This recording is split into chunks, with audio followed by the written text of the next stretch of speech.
Hello everyone, আসসালামু আলাইকুম। কেমন আছেন সবাই? আশা করি ভালো আছেন।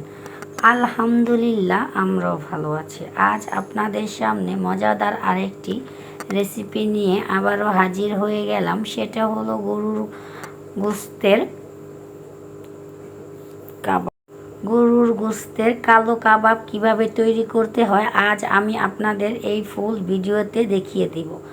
আমি যে মশলাগুলো আগে আপনাদের এই ভিডিওতে দেখিয়ে দিয়েছি সেটা হলো এই মশলাগুলো দিয়ে আমি এই গরুর মাংসগুলো সুন্দর করে মেখে তারপর 1 ঘন্টার জন্য রেস্টে রেখে দিয়েছি। আমার মনে ছিল না ক্যামেরাটা অন করার জন্য মশলাগুলো যখন দিয়েছি, তাই জন্য আপনাদের মশলাগুলো সব দেখিয়ে দিয়েছি। এখন আমি আধা ঘন্টা পর এসে চুলাটা নর্মাল আছে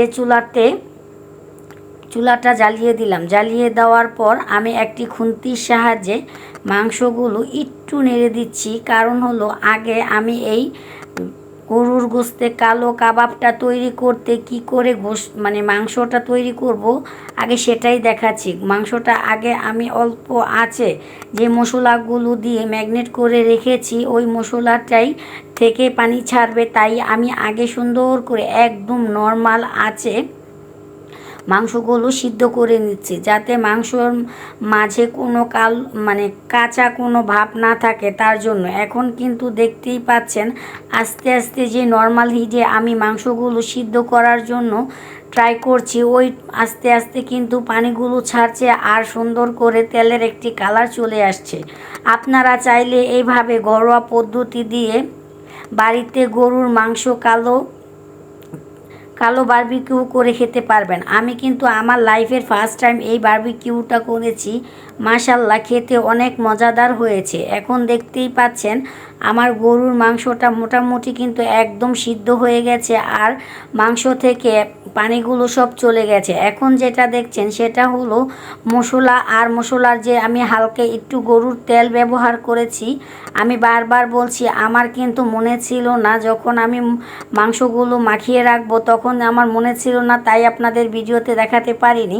এখন আপনাদের সবই আমি বলে দিয়েছি, আর কি কি মশলা ব্যবহার করেছি তা আমার এই ভিডিওতে সবই দেয়া আছে। এখন দেখতেই পাচ্ছেন এখন কিন্তু একদম সুন্দর একটি কালার চলে এসেছে। এটা আবার আমি কিছুক্ষণ রেস্টে রেখে দিব। কারণ রেস্টে রাখার কারণ হলো যখন এটা একদম ঠান্ডা হয়ে যাবে তখন এটাকে আমি আরেকটু কাজ করব, সেটাও আপনাদের দেখিয়ে দিব। এখন কিন্তু আমি রেস্টে রেখে এখানে চুলাতে আরেকটি প্যান বসিয়ে দিয়েছি। এখানে কিন্তু একদম গরুর মাংসটা ঠান্ডা হয়ে জমে গেছে, প্রায় আধা ঘন্টার মতো সময় নিয়েছে কিন্তু ঠান্ডা হয়ে গেছে। এখন আমি চুলাতে আরেকটি প্যান বসিয়ে দিয়ে তারপর এখানে আমি পরিমাণ মতো তেলটা দিয়ে দিয়েছি। তেলটা যখন গরম হয়ে এসেছে তখন আমার ওই রান্না করা মাংসটা আমি এক এক করে এই কড়াইতে দিয়ে দিচ্ছি। কড়াইতে দেওয়ার কারণ হলো আমি এই কাবাবটা করব কালো কাবাব, গরুর মাংসের কালো কাবাব। আপনারা কখনো খেয়েছেন? না খেয়ে থাকলে একদম সহজ আর ঘরোয়া পদ্ধতিতে একবার হলো আমার এই রেসিপিটা না টেনে ফুল ভিডিওটা দেখে আপনারা ট্রাই করতে পারেন। আমাদের বাড়িতে আজ ঝুম বৃষ্টি হচ্ছে।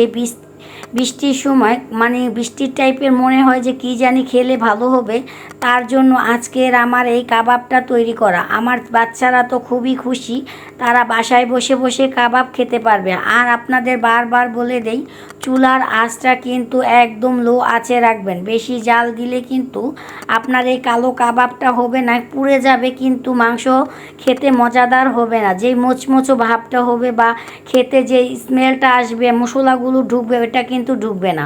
আপনাদের বারবার বলে দিচ্ছি চুলার আঁচটা একদম লোয়ে রাখবেন। আমার যে আপুরা এই কালো কাবাবটা করতে পারেন তারা তো পারেনি, আর যারা না পারেন আমার এই ভিডিও দেখলেই অবশ্যই আপনারা এটা শিখতে পারবেন। আমি গরুর মাংসটা যখন বাজার থেকে কিনে নিয়ে এসেছি তখনই আমি আমার এই কসাই মামাদের দিয়েই সুন্দর করে মাংসগুলো কেটে নিয়ে এসেছি। সাইজ করে পাতলা পাতলা করে, কিন্তু বড় বড় সাইজ করে তারপরে নিয়েছি। দেখতেই পাচ্ছেন মাংস সিদ্ধ হলে একটু ছোট হয়ে যায় বা হয়ে যায়, তারপরও কিন্তু মাশাল্লাহ আমার কাবাবের পিসগুলো কিন্তু মাশাল্লাহ অনেকটাই সুন্দর আর বড় বড় হয়েছে।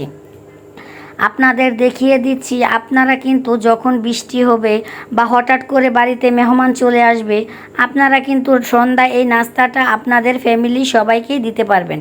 আর মজাদার এই কালো কাবাবটা খেতে যে কি মজাদার হয়েছে আপনাদের আর কি বলবো। আপনারা একবার হলো বাসায় এভাবে কালো কাবাবটা তৈরি করে দেখবেন। খেতে যতটা মজাদার হয়েছে, দেখতেও মাশাআল্লাহ অনেকটাই লোভনীয় হয়েছে।